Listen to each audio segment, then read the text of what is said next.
Dia rakam ke ni? Rakam ada 3. Okey. Okey.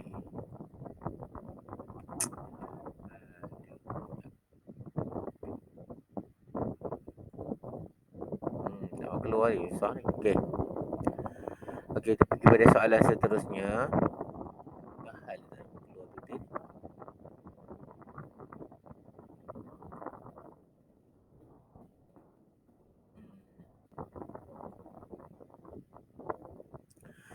Okey, kita pergi pada soalan yang seterusnya. Itu soalan mencipta lah. Mencipta juga sama soalan. Tapi soalan ni soalan tajuk gelombang juga. Tapi dia ada campur dalam bab haba. Dia ada campur dengan bab cahaya. 3 kali. Cahaya, haba, gelombang. Campur dalam soalan ni. Jadi ada 3 konsep yang kamu kena terang kat sini. Okey. Tapi senang je, tak susah soalan dia. Okey, tengok betul. Okey, dia kata sini Raja misalkan bentuk sebuah piring yang dibuat oleh seorang murid untuk mendidihkan air dalam cerik yang menggunakan tenaga suria. Jadi ni tak ubah seperti orang kata apa, dapur solar. Dapur solar konsep dapur solar. Okey. Tadi dalam konsep gelombang dia tak berapa banyak sangat lah dia punya ni. Okey. Cuma dia banyak pada tenaga haba Okey, yang pertama. Ni dia gelombang Dia kata bentuk. Dia kata anda kena menguasai air ke bentuk supaya air mendidih dalam masa yang lebih singkat. Jadi masa yang lebih singkat ni tidak boleh digunakan sebagai alasan. Nyatakan penguasaian berdasarkan aspek berikut. Kalau nak tulis boleh juga tapi tak payah markah lah. Okey, yang pertama bentuk piring. Bentuk piring macam mana kamu nak? Ya? Melengkung. Tujuannya? Alasannya apa? Supaya banyak apa? Bukan banyak. Melengkung supaya supaya tenaga cahaya atau tenaga haba dapat apa? Dipantulkan, betul? Ditumpukan, dipantulkan boleh boleh tu Okey, jenis permukaan piring. Permukaan piring. Jadi kita pilih piring ni apa dia dalam ni? Permukaan dia apa? Permukaan licin. Okey, permukaan licin boleh atau kamu kata permukaan yang ingat nama dapur solar apa kita letak situ? Dekat permukaan kita tak apa. Permukaan yang berkilat. Seperti kita letak aluminium foil. Aluminium foil kita letak dekat dapur solar tu Tujuannya, apa tujuannya letak aluminium ni? Foil ni. Ya, dapat memantulkan. Okey, itu boleh dah. Itu idea dah ada Jadi saiz piring. Kita nak saiz piring yang macam mana ni? Kecil ke? Bila saiz kecil atau besar? Besar. Alasannya?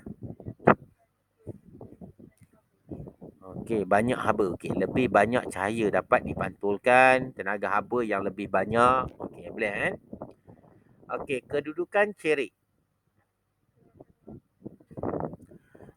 Tengah-tengah tapi kalau kamu belajar tentang ini adalah cermin apa ni? Ini soalan macam cermin. Cermin cembung ke cermin cekung? Cermin cekung. Jadi cermin cekung bentuk dia macam ni Bentuk dia macam ni. Betul tak Ini cermin cekung. Jadi kita pergi macam ni Ini cermin cekung. Jadi cahaya akan datang daripada atas kan betul tak? Ni cikgu buat cermin. Cahaya ada 3 sinar cahaya akan datang ke sini. Lagi cahaya datang ke sini, tengah ni. Lagi satu cahaya datang ke sini, betul tak? Bila cahaya bergerak ke sini, dia akan pantulkan. Dah, dipantulkan kan? Ini akan dipantulkan pada satu titik. Apa nama titik ni? Titik fokus. Dipantulkan pada titik fokus ni lah kita letak cerik ni. Sebab semua cahaya dapat ditumpukan di sini. Jadi kita letak di mana? Kedudukan cerik pada titik fokus kelengkungan. Okey pada titik fokus kelengkungan supaya cahaya dapat apa? Dapat apa ni? Ditumpukan. cahaya dapat ditumpukan pada titik tersebut. Tenaga cahaya bertukar tenaga haba ataupun haba dapat ditumpukan. Okey, orientasi piring. Orientasi piring ni maksudnya keadaan piring ni. Adakah dia menghadap ke atas ataupun dia terlangkuk ke bawah? Menghadap ke atas. Jadi kamu kata menghadap matahari. Matahari itu jawapan dia lah. Okey, jadi kita tengok sini apa maklumat yang kita boleh bincang. Okey, yang pertama bentuk piring tadi. Ni bentuk piring dan kamu jadi bentuk apa, ingat tak? Dah laju sikit. Bentuk apa? Melengkung. Betul. Kamu kata cekung, boleh. Melengkung, cekung, boleh boleh terima lah. Okay. Alasan dia ialah apa tadi, ingat alasan dia? Okey, boleh. Haba dapat dipantulkan, haba dapat ditumpukan. Sebenarnya dalam bentuk melengkung ni dia lebih tepat ditumpukan. Sebab memantul maksudnya dia punya apa? Kilat atau tak tadi tu, kan? Tumpukan sebab dia melengkung. Kalau dia bentuk satah, dia tak dapat melumpuhkan cahaya. Kita tak boleh faham Kalau letak dalam keadaan cermin macam ni. Cermin yang satah lurus macam ni. Jadi cahaya tak dapat ditumpukan. Bila melengkung, cahaya dapat ditumpukan ke sini. Boleh faham kan? Okey, yang berikutnya permukaan piring. Tadi apa? Berkilat, licin, boleh shining. Berkilat, licin. Ada dua ada kan? Okey, alasan dia?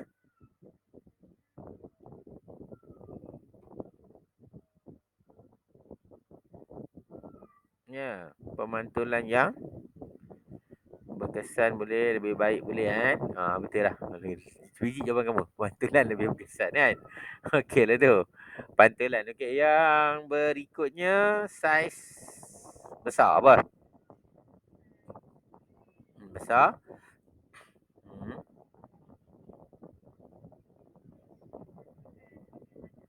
Ya, apa yang banyak Ingat besar banyak. Ingat cikgu ajar itu kan? Bila dia besar, banyak. Lebih banyak apa dapat dikumpulkan. Okey, tak apa yang kamu jawab tu okey lah. Lebih besar, lebih banyak apa. Okey. Kedudukan cerik pada titik fokus. Betul. Tujuannya?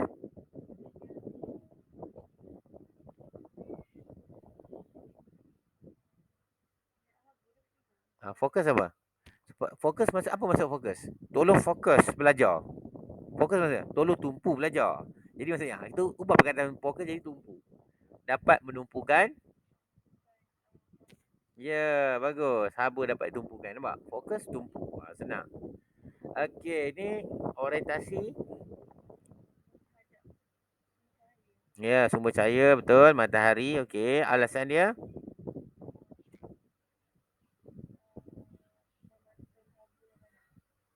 Okey, betul lah. Betul haba yang banyak boleh saya boleh kumpul lebih banyak tenaga. Okeylah, mantul dengan lebih banyak. Kamu jawab lebih banyak. Cuba sebab tu je usul kamu jawab banyak alasan. Mantul haba dengan banyak, jadi tenaga dapat dihasilkan dengan banyak. Kamu saja tulis banyak lagi supaya jawapan tu boleh menyokong jawapan-jawapan yang lain. Ini soalan mengingat. Mengingat pula. Mencipta jadi itulah. Markah dah kamu tahulah macam mana diberi. Okey. Jadi mudahlah Boleh Boleh, tak apa. Cikgu ingat. Kita bincang ni satu lagi Okey, soalan ni pula. Soalan ni macam nampak macam ni, tapi kalau kamu dah faham senang Nanti bila ada masa nanti cikgu nak bagi kamu test sikit lah Bagi satu soalan test nanti cikgu check. Nanti bila-bila nantilah kita okey. Dekat sini Raja menunjukkan satu sistem komunikasi yang terlibat dalam perantaran maklumat antara dua lokasi jauh. Pemancar dan penerima. Ada kan? Gelombang dipancarkan daripada pemancar dan terima oleh penerima, walau bagaimanapun isyarat yang terima adalah tidak jelas. Saja dia kata tak jelas, masalah lah Anda dikenaki memberi pencadangan buat sistem komunikasi menambah baik kualiti pantaran. Tak apalah ni berdasarkan pengetahuan anda aspek, dia bagi aspek ni. Kalau soalan sekarang mungkin tak bagi semua ni, kamu kena fikir sendiri. Tu yang sakit tu. Jadi benda-benda je ni pun kamu kena hafal. Hafal maksudnya apa? Bila tanya reka bentuk, apa benda reka bentuk kita kena tahu ketinggian. Jadi kita kena tahu benda-benda macam tu dalam gelombang kan. Okey, jadi pertama dia kata sini gelombang. Jenis gelombang yang dipancarkan. Gelombang yang dihantar dalam ni. Ha? Gelombang apa? Nano tak ada, tak ada. Yang gelombang yang ni lah, gelombang yang kita belajar lah kan. Gelombang apa tu? Gelombang ni dia kalau cikgu ada ni lah R running, ni lah cikgu ingat.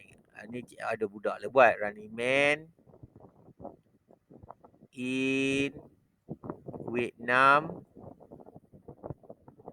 use X-ray gun. G. G ni macam apa kan? Okey. Plan. Running Man in Vietnam use X-ray gun. Jadi radio wave, microwave, apa?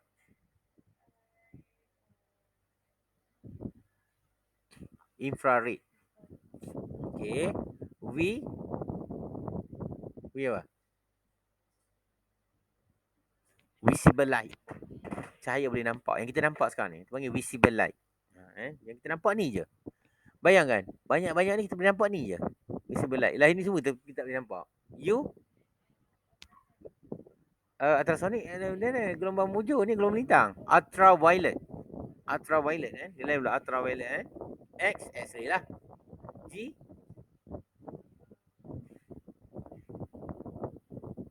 tengok gamma ray. Radio wave, microwave, betul?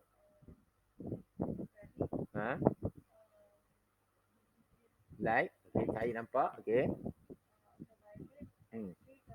Boleh faham? Ini dia punya. Okey, jadi dalam banyak ni, ini adalah gelombang spektrum elektromagnet. Ini kamu belajar 2 kali ni kan. Kamu belajar masa gelombang, masa kamu belajar masa kuantum pun belajar juga. Kita belajar dua kali kan benda ni. Jadi dalam ini, mana satu yang lambda besar? Kamu rasa? Ya? Okey, bagus. Ni lambda besar. Ini lambda yang paling besar. Betul. Frekuensi mana paling tinggi?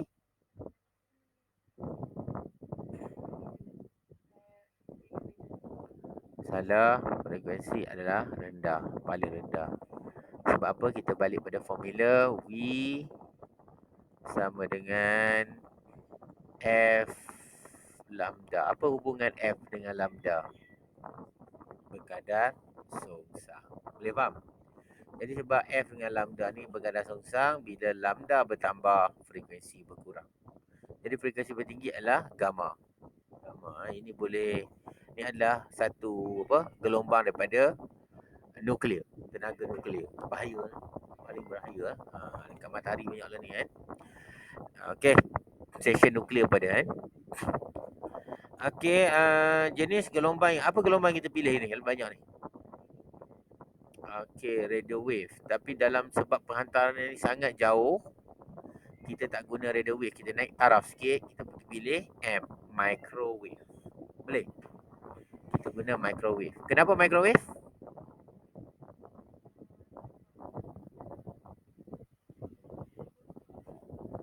Kita tak boleh sebut frekuensi rendah kan. Kita sebut frekuensi tinggi. Sebenarnya radio wave, microwave semua frekuensi tinggi. Tapi kalau berbanding dengan yang lain-lain ni, dia frekuensi rendah. Boleh faham? Tapi sebab dalam konteks penghantaran gelombang yang jauh ni, kita perlukan gelombang yang frekuensi tinggi. Radio wave pun boleh, tapi radio wave tak boleh pergi jauh sangat. Yang boleh jauh pergi microwave. Microwave kan. Jadi kamu tengoklah kan. Okey kan. Jadi kita pilih microwave, alasan dia frekuensi tinggi. Boleh faham? Okey. Okey, ada soalan lagi. Tanya lagi frekuensi. Frekuensi apa? Frekuensi tinggi. Apa alasan frekuensi tinggi? Gelombang boleh pantaran maklumat yang cepat.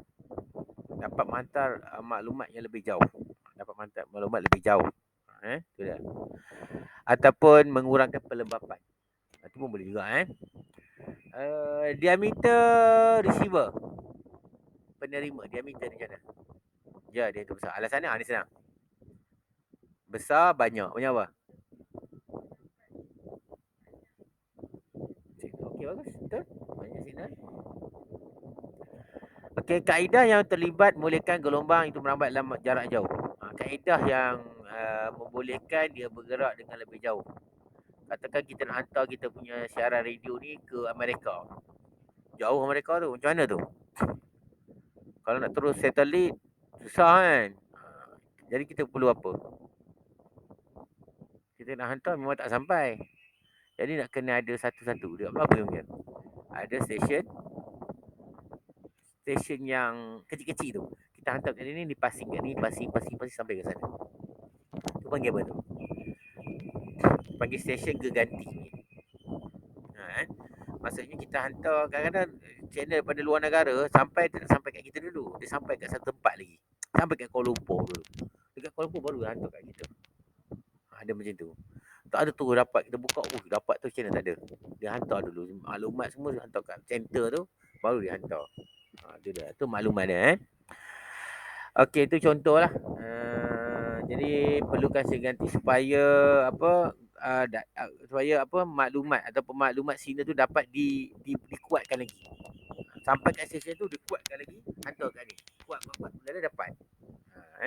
Tu kadang-kadang bila kamu dengar tu macam lambat sikit kadang. Ada faktor juga. Yang ni cepat, ini lambat kadang. TV dengan Astro kadang ada lambat macam tu. Ada faktor-faktor tu Okey, lokasi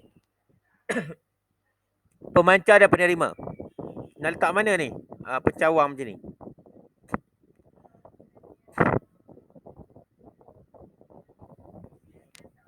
Okey, bagus. Alasannya? Dah dua jawapan dah lah. Kamu dah dua jawapan dah. Kawasan yang tinggi, alasannya kurang halangan. Dah tu je. Itu je. Kurang halangan. Kamu dah jawab kawasan yang kurang halangan. Dah tu jawapannya kurang halangan, dah dua jawapan Okey, tengok sini Okey, gelombang tadi. Jadi gelombang apa tadi? Ingat, dia laju sikit. Kita macam cepat sikit. Apa?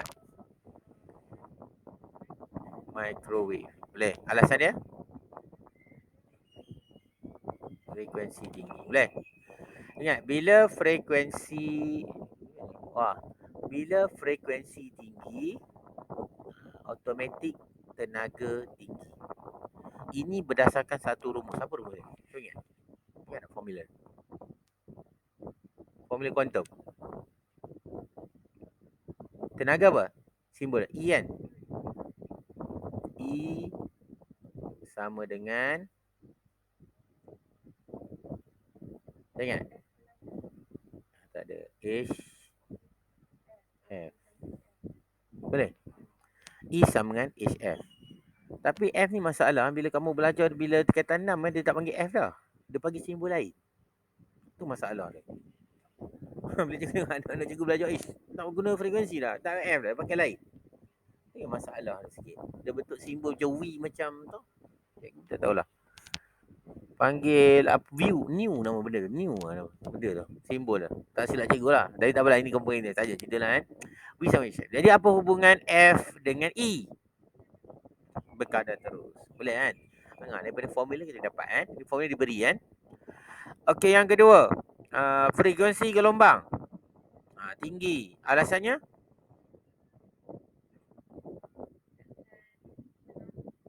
Okey, tenang. Boleh tak? Boleh. Tingkat tenaga tinggi boleh. Ataupun gelombang boleh pergi lebih jauh. Dia kata boleh menembusi atmosfera. Maksudnya boleh pergi jauh lah. Boleh pergi jauh. Atau kamu tak nak tulis ni boleh tenaga tinggi pun. Boleh juga. Tak ada masalah Itu dia. Okey, yang berikutnya. Diameter besar. Apa alasannya? Okey. Boleh memantul lebih banyak isyarat. Banyak isyarat. Kan? Besar. Diameter besar. Isyarat besar. Boleh kaedah pantaran tadi ingat juga ni. Bila jauh. Kita perlukan stesen geganti. Ataupun dekat sini kita panggil satelit. Maksudnya kan mana penghantar, penerima penghantar. Masa dia hantar ni, dia ada satelit dekat sini. Contoh ni ada satelit pertama. Kan? Lepas tu ada satelit kedua pula. Maksudnya dia hantar sini, pergi ke satelit. Satelit ni akan hantar sini macam passing bola lah. Lepas tu dia terus masuk ke sini. Dia macam tu. Kan? Ni panggil stesen geganti ataupun satelit geganti boleh. Dia hantar. Tapi kena bayar lah kat situ. Dia akan kuatkan syarat kembali. Kan? Tu dia. Ingat. Bila kuat syarat tu dia mengatasi pelembapan. Maksudnya bila sampai syarat tu dah lemah, dia kuatkan balik. Jadi dia dapat maklumat tu kuat. Boleh faham kan? Kuat. Dia ini kalau nak ni belajar kena tempat kerja dia lah kan. Dia ada syarat-syarat. Dulu belajar lah baru ni. Dia belajar penama tu. Modulation, panggil modulation. Sekarang tak belajar dah. Syllabus banyak ubah dah kan. Ini belajar. Dulu cikgu ajar. Sekarang tak ajar dah. Okey. Sekarang ada bab baru pula. Bab apa? Quantum, cikgu quantum dengan apa nama tu? Kegravitian. Kegravitian cikgu belajar dulu. Zaman cikgu belajar. Ini belajar balik. Ada macam tu. Okey, kedudukan transmitter. Transmitter ni. Transmitter kedudukan dia ni. Kedudukan dia kamu jawab tadi apa? Ingat tak? Tinggi, bagus. Lebih tinggi kan? Alasan dia? Ya, kurang halangan. Tiada halangan. Liputan luas. Kan? Jadi kamu jawablah. Kurang halangan. Liputan. Macam contohnya bila kamu letak apa nama tu? Cermin. Cermin apa? Dekat kedai. Dekat pucuk kedai. Cermin apa kita panggil? Ingat tak cermin apa? Dekat pucuk kedai. Ataupun tepi jalan. Dekat tepi jalan tu. Kan tepi jalan ada cermin besar. Cermin apa tu? Elemen memang tercari cermin apa? Cermin cekung ke cermin cembung? Cermin apa? Salah, cermin cembung. Nanti kita bincang benda tu kan. Cermin cembung. Cembung, imej yang terhasil adalah apa? Kamu rasa? Kecil. Sebab kita nak tengok dia lebih dalam rangka yang luas. Jadi dia jadi kecil. Kan? Cermin tu kecil. Lebih kecil. Imej dia lebih kecil. Lagi maya tegak. Maya lawan dia nyata. Boleh kan? Maya tegak. Ingat, maya tegak empty. Matematik. Kalau maya dia disambut dengan tegak. Empty. Kalau nyata disambut dengan songsang. Songsang nyata. SN sign. Itu cara ingat. Sign dengan matematik. Nampak kan? Itu cara nak ingat kan? Okey. Okey, itu cerita tentang ni. Okey, kamu boleh jawab lah. Kan? Jadi dekat sini tempat yang tinggi. Jadi kalau kita letak tadi cermin, lupa tak habis lagi cermin tu. Bila cermin kamu letak tempat yang tinggi, kurang halangan. Kan? Jadi liputan luas maksudnya dia punya pemandangan kamu lebih luas. Itu panggil liputan luas. Boleh faham kan? Macam cikgu ada kat sini lah. Bila cikgu boleh terbang naik atas. Kata cikgu boleh terbang atas. Cikgu, liputan cikgu luas lah. Cikgu boleh nampak semua taman-taman yang ada keliling. Tapi dalam keadaan kecil. Itu panggil liputan luas. Okey, ni dia punya format lah kan. Tak apalah, cikgu lajukan sikit lah. Kita dah terang dah. Okay. Saya tak ada soalan kot kat sini kan. Okey, cikgu. Yang penting kamu dah dapat cara nak jawab. Penting itu yang penting tu. Untuk rakaman sekejap ya.